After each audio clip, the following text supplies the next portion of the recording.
Bem-vindos a mais um vídeo no canal.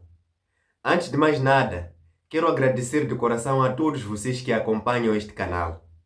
Já passamos dos 900 inscritos e isso é incrível. Cada comentário, cada partilha, cada visualização mostra que este espaço está a crescer e que há muita gente a querer pensar, refletir e entender mais a fundo o que realmente acontece dentro da organização das Testemunhas de Jeová. Mas olha, há um problema que continua a acontecer. E eu tenho que falar disso. Mais da metade das pessoas que assistem aos vídeos ainda não é inscrita no canal. E isso faz toda a diferença. Por isso, se estás a ver este vídeo agora e ainda não carregaste no botão inscrever-se, faz isso agora mesmo. Assim não perdes os próximos vídeos e ajudas este projeto a chegar a mais pessoas. Agora sim, vamos ao que nos interessa. Hoje vamos analisar um documento muito especial e muito sensível também.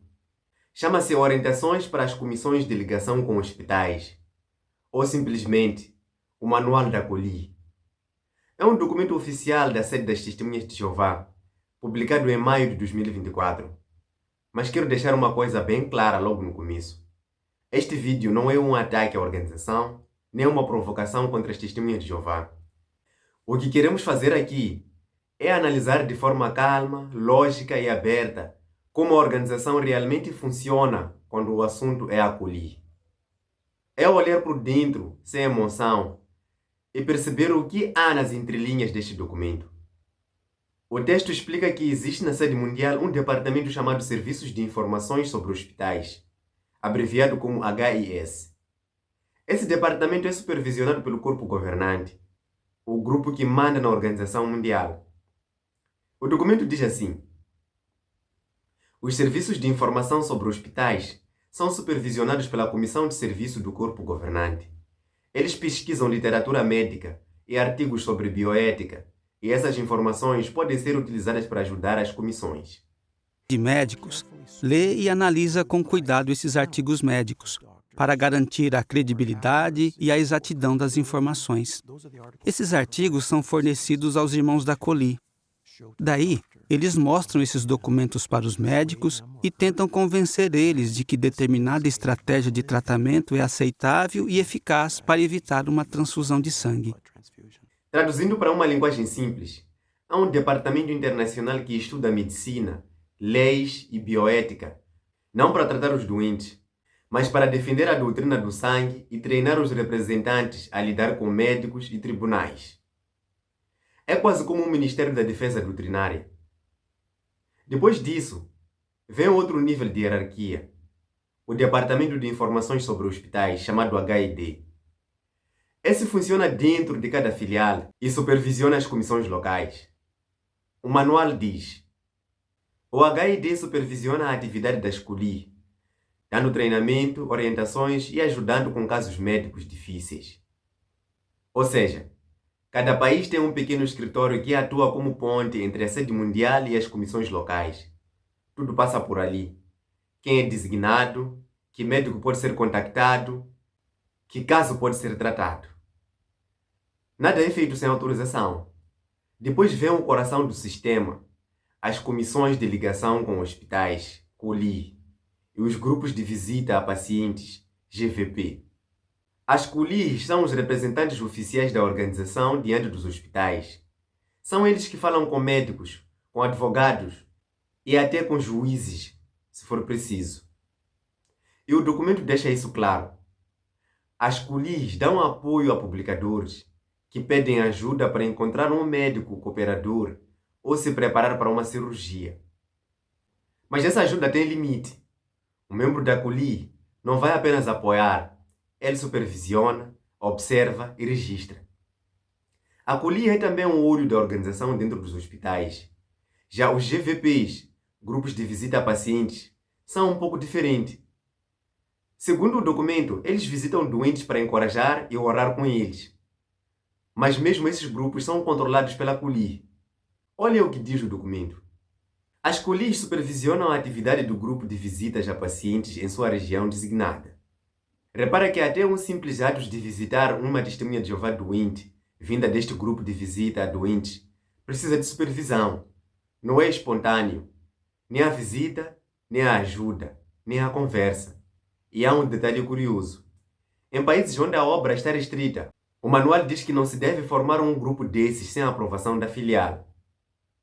Quando juntas todos esses parágrafos, percebes que o capítulo 1 é um mapa de poder. Em cima, temos o corpo governante. No meio, as filiais com o HID. Embaixo, as colis. E por fim, os GVPs. Tudo funciona como um sistema fechado. Uma pirâmide que controla informação, decisões e até emoções. Então, quando alguém pensa que a doutrina do sangue é só um mandamento bíblico, talvez valha a pena olhar para este documento, porque ele mostra que não é apenas uma crença, é uma máquina organizacional treinada, hierarquizada e controlada em cada detalhe. E cada comissão, cada visita, cada formulário serve a um objetivo maior: proteger a imagem da organização e garantir que tudo pareça espiritual, mesmo quando é por administração. No capítulo 2 do documento, há uma secção chamada Designação e Treinamento de Membros da Comissão de Ligação com Hospitais. E ali está tudo o que a organização valoriza, o perfil exato que quer formar. Logo no começo, há uma lista de requisitos. E é interessante ver o que está e o que não está nesta lista.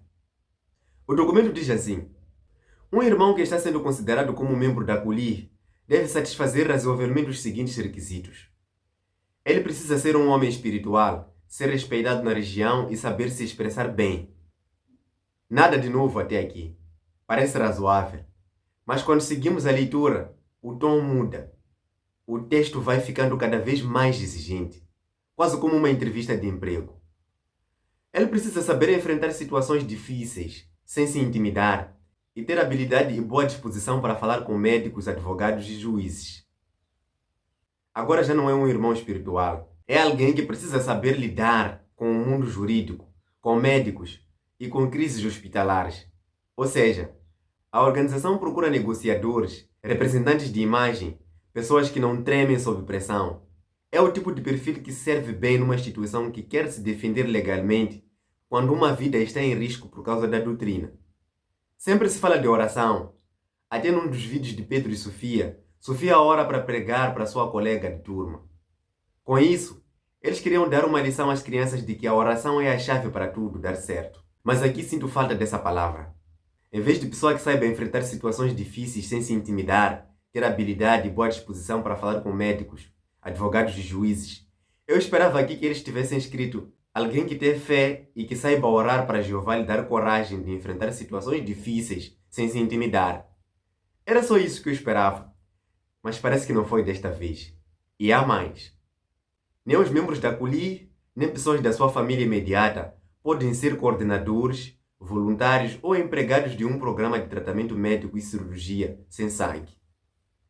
A primeira reação pode ser: mas por quê? A resposta vem logo a seguir no mesmo documento.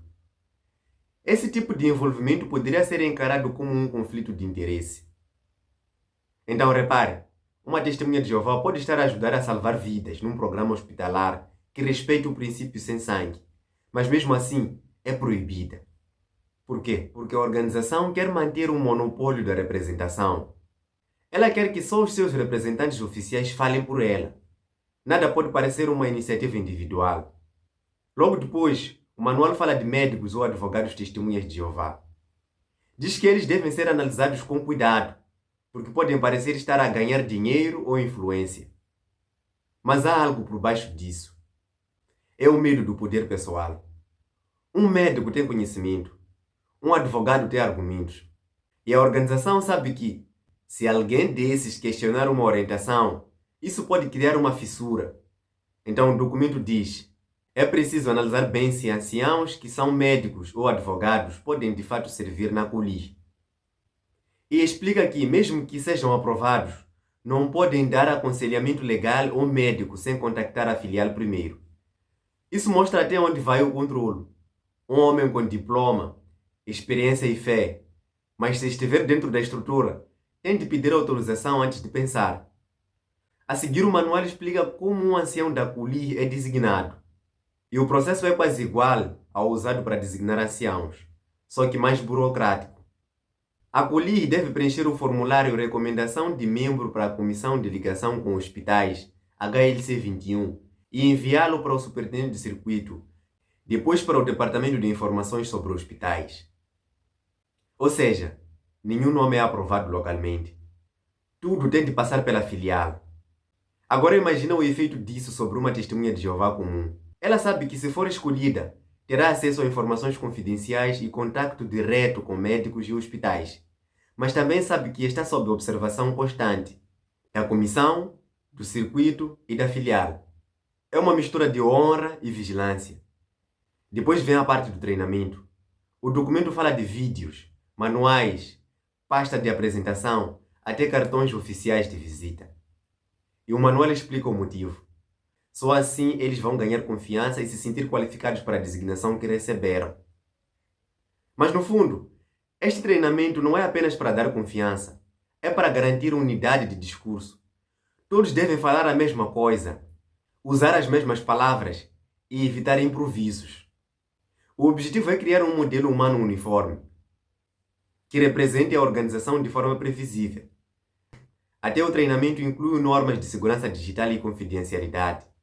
A COLIR aprende o que pode ou não guardar no telefone, onde salvar os documentos e o que deve apagar.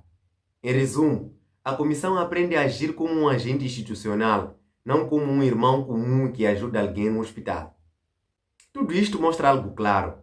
A COLIR não é um grupo de apoio espiritual.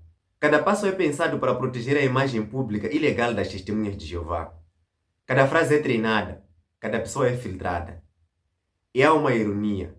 O documento fala de homens espirituais, pastores amorosos, mas exige o mesmo tipo de perfil que uma empresa exigiria para cargos de relações públicas ou gestão de crises.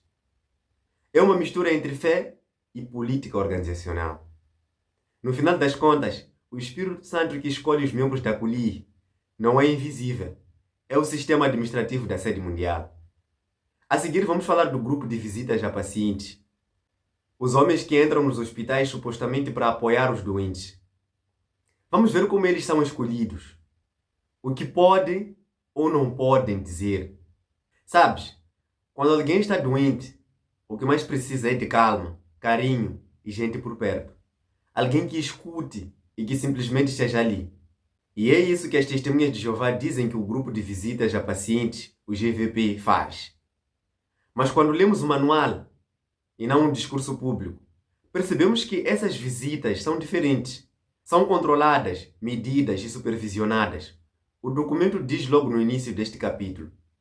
É a Comissão de Ligação com Hospitais quem designa os membros do grupo de visitas a pacientes. E continua dizendo: os que estão sendo considerados devem ser anciãos conhecidos em suas congregações como pastores amorosos e confiáveis. Até aqui tudo bem, mas logo a seguir vem alguns detalhes que mudam tudo o que ouvimos até aqui.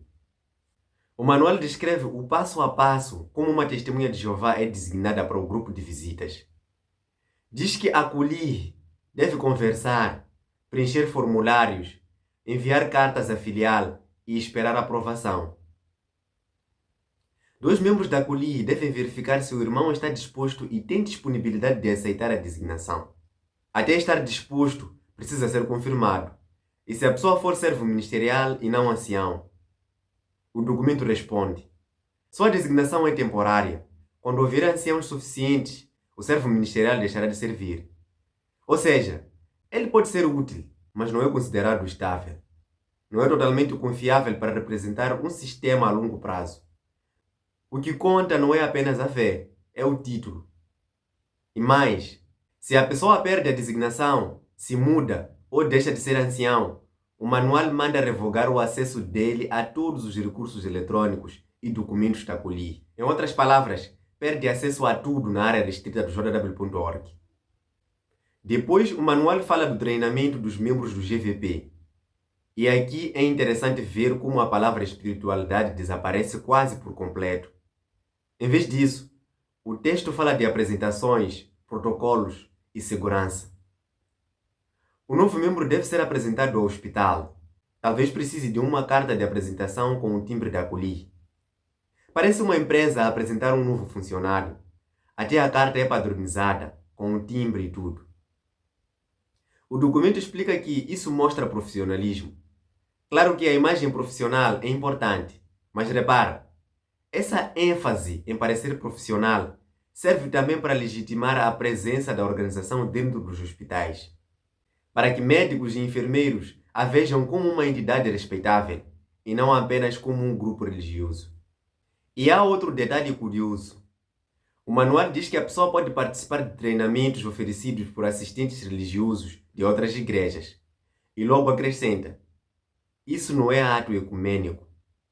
É como se o próprio texto dissesse: podem participar, mas cuidado, não se misturem. Mostra o quanto a organização vive entre os dois mundos. Quer ser reconhecida institucionalmente, mas sem perder o rótulo de separação.